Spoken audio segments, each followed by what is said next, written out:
Right now, if you have a baby at home, they can hear everything that happens in your house. Every raised voice, every slammed door, every argument you think they're too young to notice. And the science shows something most parents find deeply uncomfortable. Your baby's brain is not just hearing those sounds, it is responding to them in ways that leave a mark.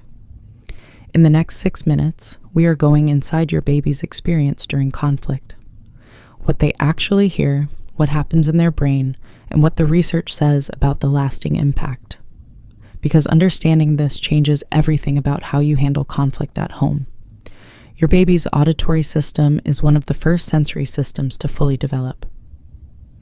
By the time they are born, they have already been listening for months. They know the sound of your voice. They know the rhythm of your home. And they are exquisitely sensitive to changes in that soundscape, especially changes in emotional tone. Researchers at the University of Oregon use brain imaging to study how babies respond to angry voices versus calm voices. What they found was striking. When babies as young as 6 months heard angry tones of voice, even while they were asleep, their brains showed activation in regions associated with stress processing and emotional regulation. Their brains were not ignoring the conflict. They were working hard to process it. This is not about the words. A baby does not understand the content of an argument. What they understand, what their nervous system responds to immediately, is the emotional charge in your voice, the raised pitch, the tension, the sharp edges of angry speech. From inside your baby's experience, an argument between their parents is not background noise. It is an alarm signal. Their entire nervous system shifts into a state of alert. Here's what that stress response actually looks like in your baby's body. When your baby detects the emotional signals of conflict, their cortisol levels rise. Cortisol is the body's primary stress hormone.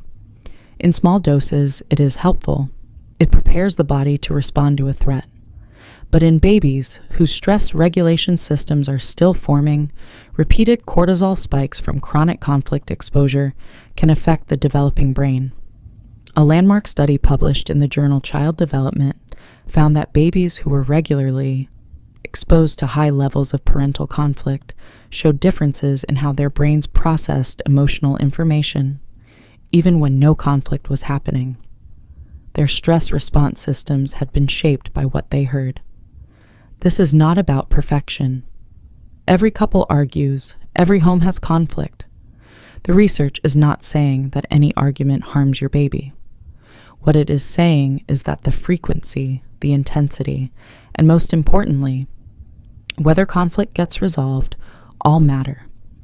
Babies whose parents argued but then visibly made up, who heard the conflict but also heard the repair, showed much lower stress responses than babies who experience conflict without resolution. What your baby needs is not silence.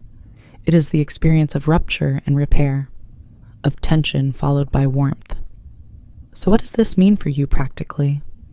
It means that when conflict happens, and it will, what you do afterwards matters enormously. If your baby witnessed an argument, they need to see and feel the resolution. Your calm voice, your warm presence, physical closeness. These signals tell your baby's nervous system, the alarm is over. We are safe. Everything is okay. You are not just managing your relationship when you repair after conflict. You are regulating your baby's nervous system. You are teaching them at the deepest level that difficult moments pass, that the people they love come back to warmth. From inside your baby's experience, you are the whole world, and how that world sounds shapes who they become. If this video helped you understand your baby a little better, that is exactly what this channel is here for.